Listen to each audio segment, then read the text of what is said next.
Shalom Bapak Ibu dan saudara sekalian.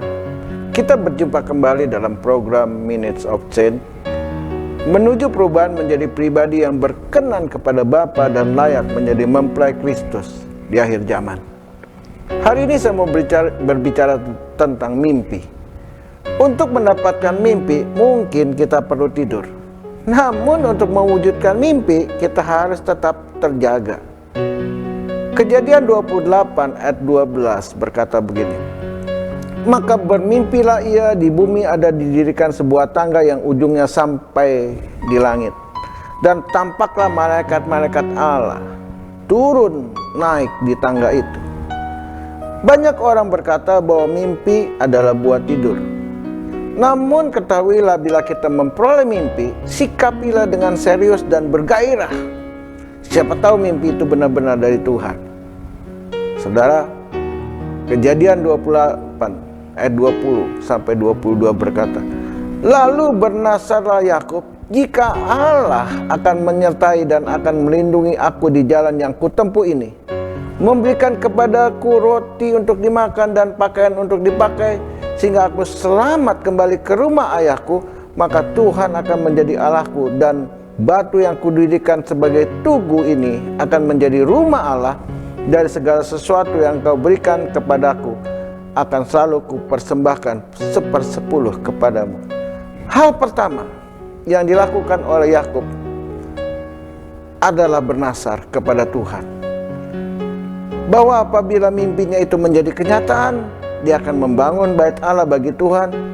Nah saudara, banyak orang suka bernasar ketika sedang sakit, ketika sedang miskin, ketika sedang mengalami masalah, pokoknya sedang dalam keadaan yang tidak baik.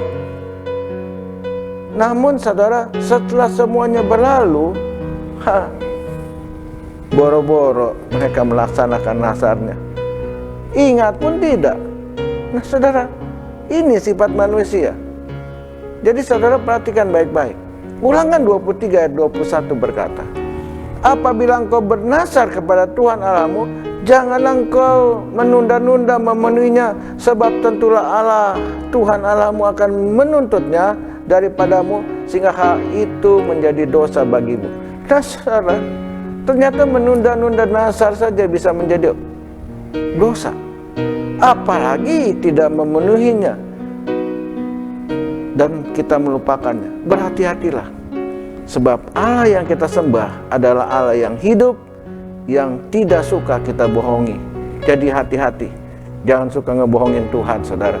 Kalau saudara sudah bernasar, penuhi segera. Supaya apa? Supaya mendatangkan perkenanan Tuhan.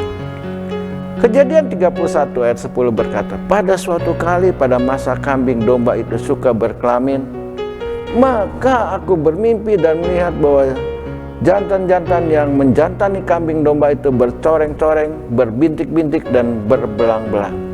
Nah saudara, ini mimpi daripada Yakub untuk dia mendapatkan kambing domba yang dia idam-idamkan. Nah saudara, Tuhan tidak akan berhenti pada satu mimpi.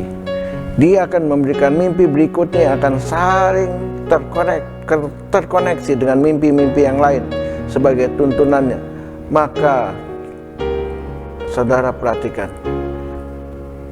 Tuhan mau supaya mimpi yang Tuhan berikan kepada kita itu menjadi kenyataan di dalam hidup kita. Nah saudara, di Kejadian 30 ayat 33 dikatakan begini, dan kejujuranku akan terbukti di kemudian hari, apabila engkau datang memeriksa upahku, segala yang tidak berbintik-bintik atau berbelang-belang di antara kambing domba, yang tidak hitam di antara domba-domba, anggaplah itu tercuri olehku. Nah saudara, jangan memaksakan mimpi dengan melakukan hal yang tidak wajar, yang bertentangan dengan firman Tuhan. Di mata Tuhan, kejujuran, komitmen, dan kesetiaan adalah hal utama dan yang terutama yang harus kita lakukan. Jadi saudara, jangan saudara untuk melaksanakan mimpi itu saudara lakukan apa saja, bahkan dengan cara menipu. Saya kasih tahu sama saudara, belajar hidup jujur, berkenan kepada Tuhan. Kejadian 30 ayat 37 sampai 38 berkata, lalu Yakub mengambil dahan hijau dari pohon hawar, pohon badam, dan pohon berangan. Dikupasnya dahan-dahan itu sehingga berbelang-belang sampai yang putihnya kelihatan. Ia meletakkannya dahan-dahan yang dikupasnya itu dalam palungan, dalam tempat minum, kemana kambing domba itu datang minum, sehingga tepat di depan kambing domba itu. Adapun kambing domba itu suka berkelamin pada waktu datang minum. Nah saudara, hari ini saya mau kasih tahu sama saudara, jangan hanya berandai-andai, apalagi bermalas-malasan bersama mimpi. Jangan omdo saudara, jangan omong doang. Namun lakukanlah mimpi kita dalam tindakan dan perbuatan. Lakukan dengan rajin, semangat, dan penuh sukacita. Maka percayalah, mimpi yang dari Tuhan itu pasti akan menjadi kenyataan. Kejadian 30 ayat 41 sampai 42 dikatakan begini, dan setiap kali apabila berkelamin kambing domba yang kuat, maka Yakub meletakkan dahan-dahan itu ke dalam palungan di depan mata kambing domba itu, supaya berkelamin dekat dahan-dahan itu. Tetapi apabila datang kambing domba yang lemah, ia tidak meletakkannya dahan-dahan itu ke dalamnya. Jadi saudara, hewan yang lemah untuk Laban dan yang kuat untuk Yakub. Nah saudara, saya kasih tahu sama saudara, jangan asal-asalan. Lakukan dengan cermat, teliti dan terperinci, maka kita akan memperoleh hasil yang maksimal atas mimpi-mimpi yang dari Tuhan. Saudara, hari ini saya percaya semua saudara, semua kita pasti punya mimpi. Saya tidak tahu mimpi saudara, tapi lakukan dengan benar. Lakukan. Waktu saudara lakukan dengan benar, mimpi-mimpi saudara akan menjadi kenyataan. Mari saudara angkat tangan saudara. Tuhan, hamba berdoa untuk setiap pemirsa yang mengikuti siaran ini. Hamba percaya mereka memiliki mimpi-mimpi yang indah, mimpi-mimpi yang luar biasa yang sudah Engkau berikan kepada mereka. Dan hari ini ya Tuhan, ketika mereka mendengarkan firman Tuhan yang hamba-Mu sampaikan, mereka melakukannya dan mereka akan mengalami bahwa mimpi-mimpi mereka akan menjadi kenyataan. Terima kasih Tuhan, di dalam nama Yesus. Haleluya. Tuhan Yesus memberkati saudara dan saya. Amin.